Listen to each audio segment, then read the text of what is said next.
good show to watch because I gotta tell, I gotta be honest, you know, watching so many tanks in the meta in the jungle, it gave me a little bit tired, exhausted sometimes, right? I know, having a different flavor of ice cream, the assassin back to the meta, is just absolutely awesome to watch. And here comes the ban, the Valentina.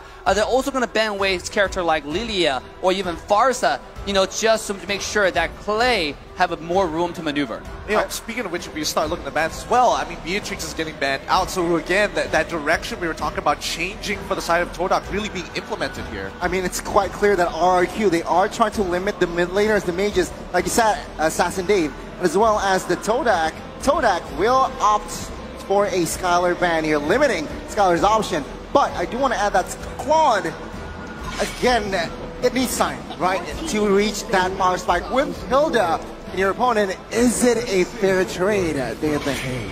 I mean, at this point, we can't tell, right? There's still quite a bit of choices available for the side of RQ. They might not even go with a marksman because they're going for full dive as well. You know, it seems like they already have someone that they need to protect, AK Clay on the Eve, right? And they have the Hilda to get vision all the time. They can go with two directions, actually. You know, go with something really, really strong just on their own, like a Harith, for example. Or they can just go with the marksman, have Hilda get vision, and Hayabusa bring Havoc to the other side. Then they go with Grok, a very strong, and this most likely going to go to EXP lane, unless we're going to see the Hayabusa flex one more time. Hayabusa flex, or maybe Hilda is the one that's going into the EXP lane. Like R7's like, you know what, they're playing wild, let's go wild. But coming down to the final picks here for the side of Todak specifically, we're not entirely sure where they want to lean towards just yet. And I feel like locking in the Xavier might be a bit of a bait pick because I think it scales too long with the composition that they have so far. I prefer this Lilia over the Xavier here for the side of Todak, but it will not be either. It's going to be Ling and as well as Kadita saying, you play Kadita in game 1, let me show my Kadita, and perhaps I might grab MVP. But RQ get a very fast response. Harith. It's going to be Harith. Great predictions here coming out from the table. Well done all across the board. Woo. Now, which composition are you liking more, Dave? I mean, they're both pretty divey, I gotta say. So it's come down to execution, really, right? Which tank can find the engage better? Is Hilda going to find vision for Hayabusa to find one-off picks, right? Or are we going to see really good engages coming out from Chao? It's up to the teams, up to the execution. I think the draft, both draft looks beautiful. They're both dives, and they both have very little room for mistakes. If Eve get caught off, it's over. At the same time, if Claude get caught off, it's kind of over. So both sides, they have to play careful, they have to play tight, and I'm excited for this match. Well, let's see whether this is going to truly be a draft if the best of the best have made it up and towards the upper brackets, and Todak, unfortunately, a score down, but they're looking to turn it all around here to even it up against the Kingdom. So let's jump into the Land of Dawn once again for game number 2. Will RRQ find another point, or will Todak equalize in game 2?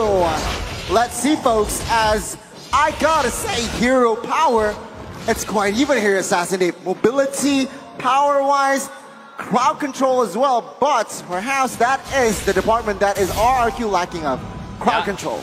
Yep, look at the mid lane though. Already, Chao and Kadita playing aggressive onto Clay to dominate the mid lane, but Vin was already asserting dominance in Todak's jungle. He was 1 versus 3 early on into the blue side, getting vision on Lean, knowing Lean started blue, but gonna move towards the bottom side. Gonna give a little bit of warning to Harris to play more careful. You can see Harris is hugging the tower, not really playing too out of the line here, but Chao Yamski is now making a rotation to the top side, finding Hayabusa. It's more of a battle of the support at this point, but you can see Win is already level 2, where Chao is still stuck at level 1.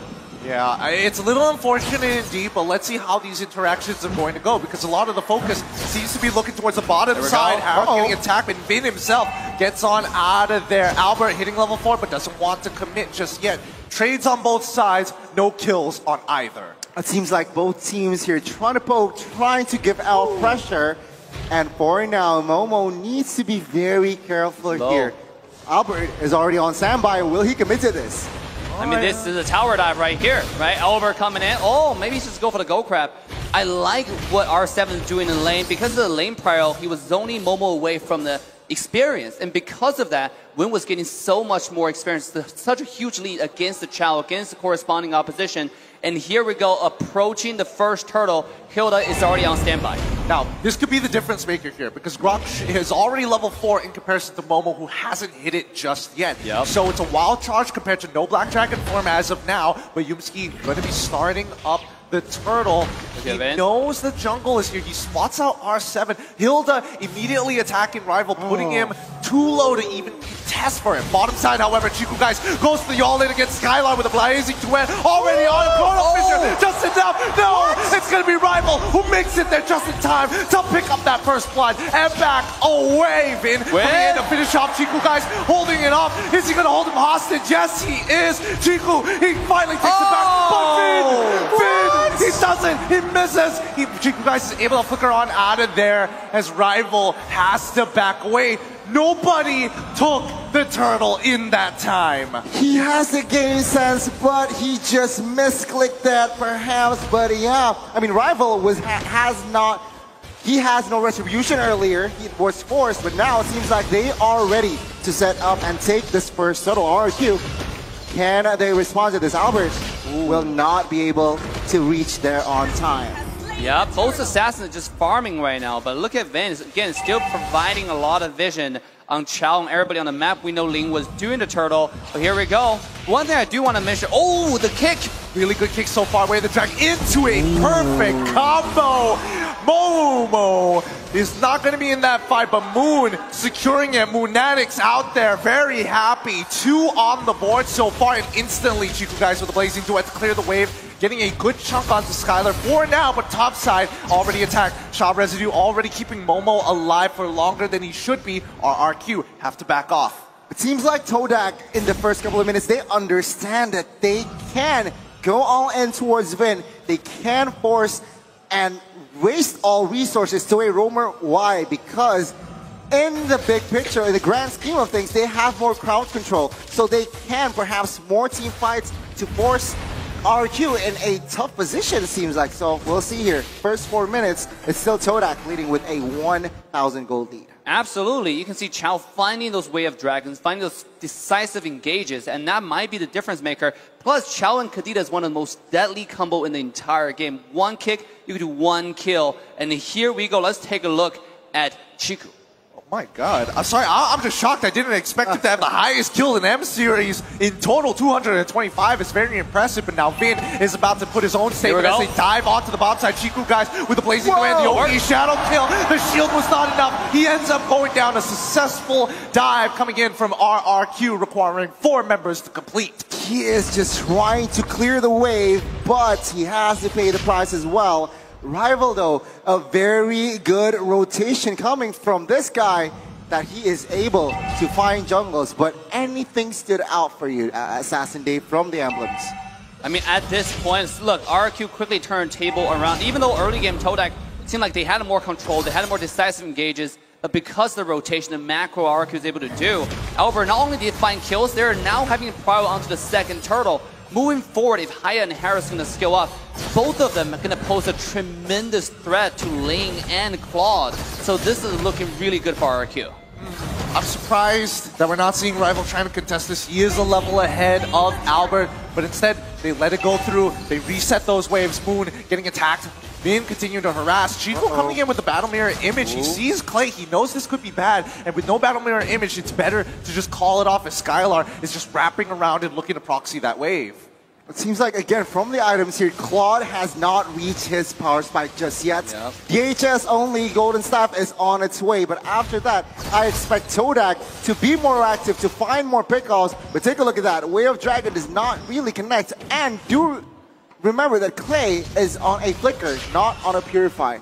That's a good point. Vin continuing to harass you guys. R7 wants it, the wild charge as well as Guardian's Barrier doesn't connect it. All Moon finds his kill R7 goes down. Aspen is now on the run. Skylar with the Chrono Dash just finds his kill on towards Yumski. And now Momo is here to clean up. Finn will be the first to fall to the shot residue as he jumps on top of Clay, securing the knockup. This might be the second kill as well. Backtrack Tail is able to connect. And now on to Skylar. Momo, do you want to go for a third? He says, nah, I'll wait next time. Chrono Fisher comes on through, but now that you've walked right into me, shot residue is going to proc once again. But look at Topside. Despite all that has happened, Topside finally getting the push.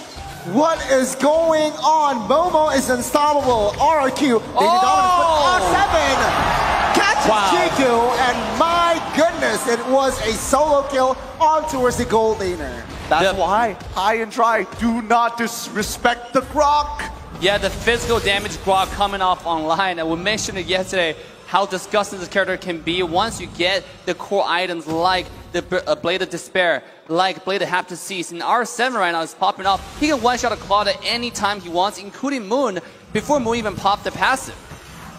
Does this mean we're expecting to see Winds of Nature first item build? Question mark? Maybe, but Yumski on the other side already secured Dreadnought, so again, it will negate the damage from Albert and as well as Vin. Also, R7. But we are seeing now RQ setting up. Oh, Finger, no.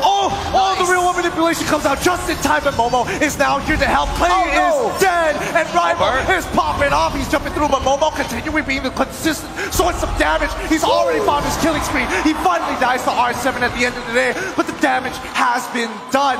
2-for-2 trade. And now Rival once again in that 1v1 against Albert. OP Shadow Kill. He passes it over to the Turtle, forcing him to take his quad shadow out of there. Skylar still wants as he drops down the Chrono Force. Moon ends up dying before he could lay waste on the enemy jungle. Turtle falls into the hands of RRQ. RRQ with the favorable trade. They got the neutral objective, and finding Moon was a very, very crucial kill. Now, 5-minute, 8-minute item checks. Assassin Dave, what's going on? At this point, you can see Hayabusa already ramping up, have the Hunter Strike, going for the Blade of Despair. This guy's 1,000 gold ahead. Just a minute ago, he was about like a few hundred gold behind. So because one team fight, he's able to find those good kills and beautiful placement on skill 2 on the Quad Shadow. Right, hiding in the bush.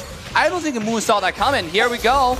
Here comes the kick once again, but the real world manipulation as well as Chrono Fisher has been dropped. The Salmon Force, can he get out of there? Skylar's still alive, but it's a little too late. They find a 1-for-1 trade. And the Petrify coming in. Skylar got hit again. He gets locked and he's gone. And the Quad Shadow onto Rival, securing his kill. It's too much damage. Unstoppable. R7 not even participating in the fight. A 4-for-3 trade in favor of RRQ. The birthday boy does it again, and now Momo in a 2v1 situation with the passive so sustainable. And my goodness, he almost won that trade. Momo's life for hire protects the wave and still protects the tier 1. Momo is absolute monster at this point. He is building damage. He just finished Hunter Strike. I mean, this guy, he's not going to play any defensive at all. He's going straight to your backline, trying to go for Clay, because Clay has one of the highest deaths right now. 3 deaths in the entire game. No! One-shot kill from Albert. Quick, switch the screen. We can't have this. The instant replay already coming up, but look at this play. Oh my goodness. I mean, the fact that Momo was able to get away with so much is pretty incredible, but Albert is now hitting critical mass. We saw that one shot earlier. It's going to happen again. I mean, at this point, right, RRQ, they are just having fun. It's not over though. The Lord now has spawned RRQ again, looking for a setup. 4-man rotations in the river area. Can Todak smell this? Because if they overextend RRQ, they will punish you. And as of now, the tempo and pacing has gone down slow yet again. You gotta give credit to Todak for, despite the pressure, they're playing very tight and very close together. Oh, look at the team fight here in melee. Oh, he's breaking out. Kadena has already found the kill on towards Vin's side, but Yumski does not find the angle for the way of the dragon. Albert jumping in with the quad shadows, but here comes Jiku, guys, with the blazing duet. Real world manipulation is out, but Momo, does he want to press the advantage? No, it's too close to the tier 1, but R7 says hello, as his power of nature is going to deter Moon from getting any closer. very clean execution and setup from both teams. No casualties just yet though, only Vin. But now it seems like both teams, they are focusing on that Lord. With the man advantage, Todak will have a slight edge. But even so, RRQ, they are not letting this Lord for free. No, back to what I was saying regarding Todak, you gotta give them credit for playing so careful and so organized. The Chao Kadita combo has proven to be very, very effective. Every person they find is the kill.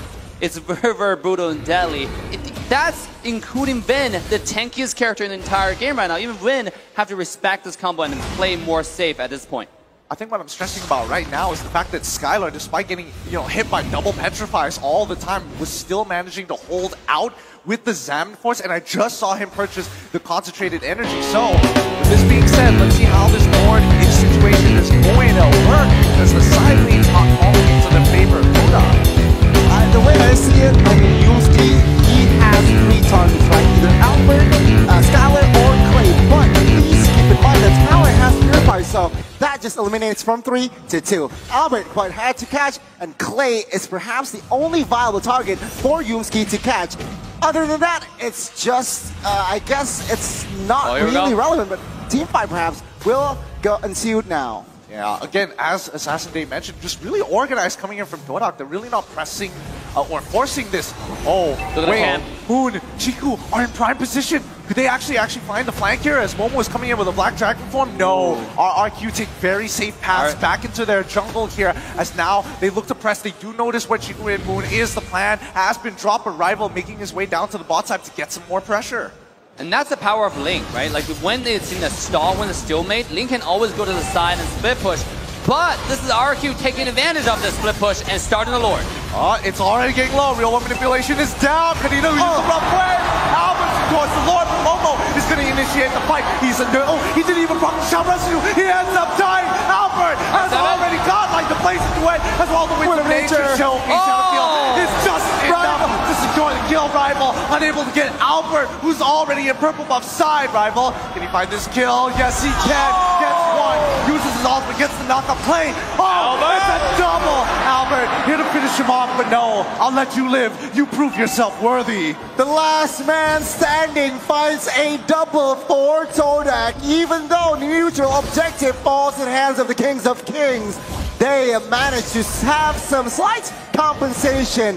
Let's see, with this Lord push, here we go. Can RRQ break it into the solo kill? Moon getting, oh my god, the passive is still up for Moon. Oh my goodness, I can't believe it. 1 HP.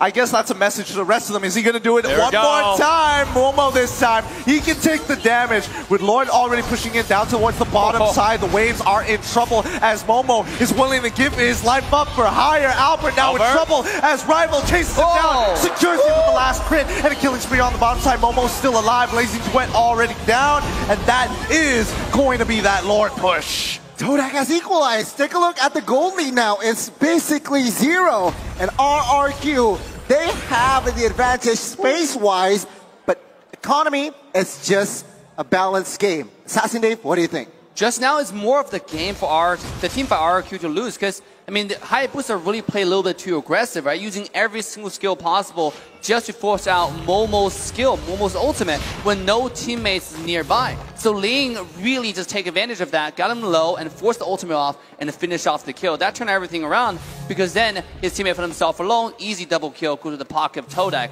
Let's take a look at items and farms. Hayabusa is 4,000 gold ahead. Albert is dominating this game. I mean, take a look at Harith and Claude, right? Both gold laners here. Claude building Athena as well, so he has some respect towards Harith, towards Eve as well. On the other side, it's just full attack for the Harith. I mean, this has been a dead even game for quite some time. I don't know whether it's the Malaysian staple to really drag this game out against the Indonesians so far, or even the Filipinos. But looking at the Lord advantage, unfortunately, they ended up losing a bit of gold here overall because of the deaths they gave over. But now Moon in trouble. Finn having plenty of damage here, but he's going to be using the rough waves to gain his health back up. Is it enough? No! He doesn't get his health back! And Rival even committing onto Skylar. 2 ultimates down and Moon already dead. The mid lane in trouble. Oh my God! 7! What a wild charge! And now Momo turns it around. get his team out of there. We need to reset. No casualties except Moon. He has to pay the price while the Lord now is up. RRQ understands this. 5v4. Will they commit to this? Todak will not give this freely. Let's see the execution. Here we go. Dragon. Yep, they already used Way of the Dragon to find one. Albert already jumping in. Yoki Shadow kill. Momo's in trouble. He's already gone. Salmon force pop. And that's even Yumski in the backline. He may be dead, but it's a little too late. Can Rival pull this through after its immortality? Blazing Wet finds only one? No! It's too late! The damage has been done. A 3-for-2 trade in favor of RRQ. RRQ, they won that war, but at what cost? They are low. They will not be able to find the Lord in time. And Todak with that play. Uh-oh, Challenge Force popped. Oh, Skylar? He's dead. Oh, he just soloed Chiku. That's... What the heck? I mean, it's unfortunate timing, especially when you're used to using your Battle Image. Moon tries for the one shot. He tried his best to steal the Lord, but Albert is feeling it today. He does not miss. Look at this KDA 11, 2, and 3. I mean, both assassins playing out of their mind, right? Ling is a saving grace turnout for Team Todak in this game as well. Finding those flank, finding those perfect executions once after another. So here we go, Lord coming up the bottom side. Let's see this execution on wave syncing. Things are not looking good here. Rival securing that EHS, but is it too late? With the Lord marching bot side, RRQ will grab the advantage here in the jungles of Todak. But remember, this is already the Luminous Lord, so perhaps if Todak makes a mistake, RRQ can end game 2. Perhaps here, but now with the waves already pushing on in, Yumski looking for a flank, looking for opportunities, the Magic Sentry as well to look at what's going on towards the orange, but Bin is just chunking down Chico, almost about to solo him as well. Winter Truncheon purchase onto play, but here we go. Inhibitor turns in trouble. Salmon Force has already been popped as Yoki Shadow kill on the middle lane. Rival in some trouble. He's got no way to escape. Oh my god! Look at the secure Finch points. Gets him out of there. Places the way for the back line. Chico flickers into the middle of that fight. Oki Shadow kill doesn't even connect as well. He's got nothing left to play with 1 HP. Walks away. And Momo pays for the sins of his brothers. 1-for-1, Momo for Vin as Todak will hang on for another day. But take a look at the base third and bot side. It's down. Take a look at the mid side, practically down. And if we take a look at the players' gold here, top 3 Assassin Dave is Albert and Skylar. Albert and Rival going toe-to-toe right here with the total farm. Seems like Rival is really doing a fantastic job keeping the farm despite the pressure on their team. But really look at a map. The mini-map is what's important right now. Entire map is going toward the favor of RRQ. They still have 3 high ground towers and 2 tier 2 towers, whereas Todak's practically down to 1. So the next push, if they get the Lord, get the pressure on the bottom side, and that might just be the game, the match point for RRQ. I mean, let's look at the Lord advantage, right? Previously, they lost gold. Now they're actually gaining a significant amount. But at this stage of the game where they're already breaking the 62K mark, does it even matter? Is it enough to actually switch out those immortalities for Winter Truncheons? Maybe. I mean, immortalities and Winter Truncheon, they are crucial at this stage. Remember, get in 20-minute mark. Yumski about a brute force, perhaps to add more movement speed. But again, with the composition, it's just... Yeah, he needs to target Clay, and mid-turret will fall. Now, Lord will be up in the next 5 seconds. Will Todak? Todak has to contest this. Not sharp there, unfortunately, but let's see how they set this up. RRQ, once again, you're expecting Bin to open up the map. Yumski as well, playing the exact same role.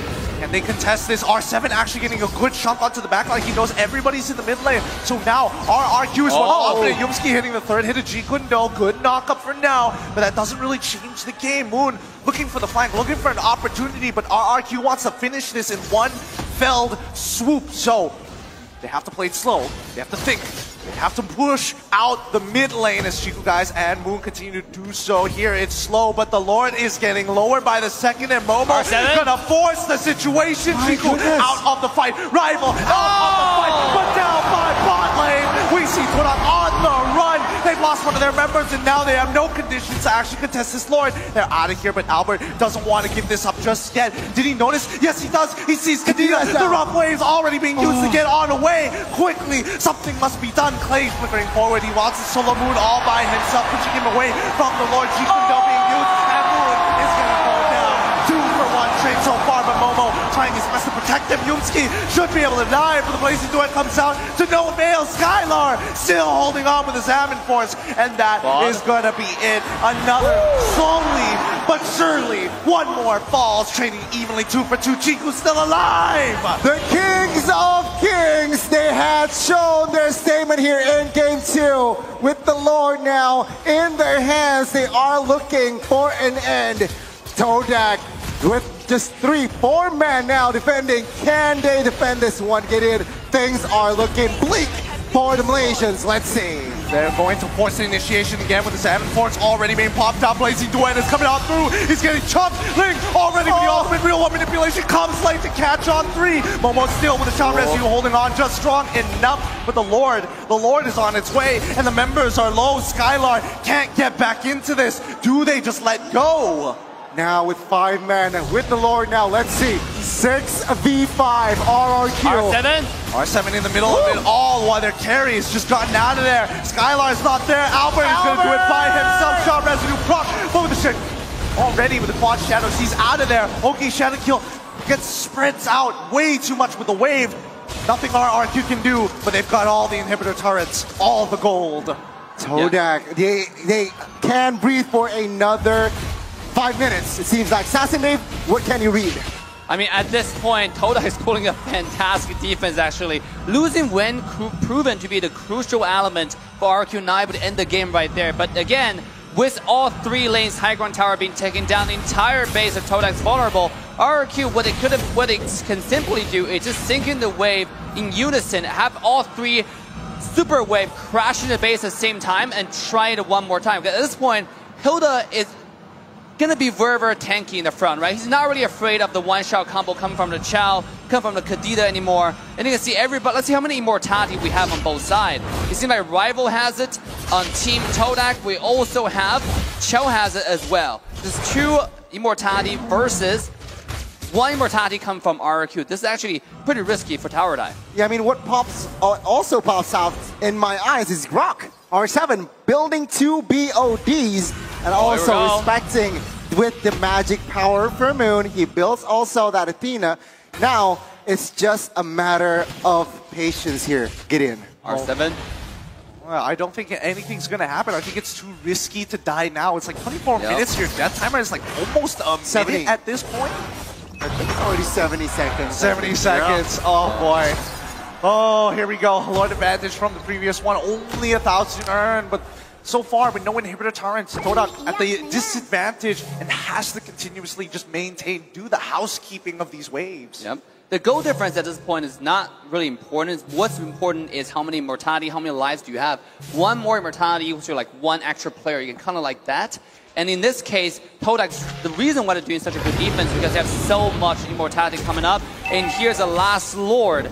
Whoever positioned better for this one is going to be the winner of this game. To be honest, even though Todak is looking like they're really behind on macro side on the minimap, but if they're able to win this fight, they can end the game in 1 push. Right? Yeah. Let's see how they play this out. All right. Deep breaths, everybody, because this could be it. R7 holding down towards that bottom side, making sure that they're going to start this push. RRQ, smart moves. They understand this Lord is not going to be as important for them compared to Todak, but now R7 in some trouble. He's going to back away. 2-Bladed Despair is more than enough with the passive, calling in for the rest of his team. He wants it. They want it. He's going to be running on board. You guys doesn't have the battle mirror images. Skylar is going to be dropping down that Savage Force. Chico's in trouble. He clears the way. He gets on out just in time. He's poised to attack as many people as possible. They're all dead without Chiku. What can they do? RRQ is going to start opening it up, and Yumski and Moon just trying to slow them down to buy any time possible for Chiku to get back up. Oh, the timing. RRQ now, Moon. Said someone misses. No! Oh, he has to the bronze now. Rough players as a defense, but now take a look at the damage. Clay will secure the kill. There's nothing you can do. The Salmon Force is just way too much and comes off a cooldown way too fast. This is the pressure's onto Todak, and RQ knows that better than anyone else, right? They're playing this really, really patiently. We'll have to do the lore. Right. And speaking of that top side, one more kill coming up. Well played to RRQ. The guerrilla warfare is too good, and Rival ends up falling to the hands of the kingdom as they slowly close on in. No Lord, no problem. We've got the minions, and now we're running on through. Momo has to fall. Immortality vaults on through, finds 3, but it doesn't really matter. At the end of the day, RRQ Hoshi takes game number 2. GG, well played. It's gonna be 2-0 for RRQ. The Kings of Kings are at match point, looking to hold on in the upper brackets. Ladies and gentlemen, Team Hawk yesterday was in the similar situation, 2-0 down. Can Todak replicate yesterday's game? I mean, against a giant, against a team so disciplined like RRQ, it's gonna be an uphill battle for sure. The execution was flawless, the planning was extensive. Look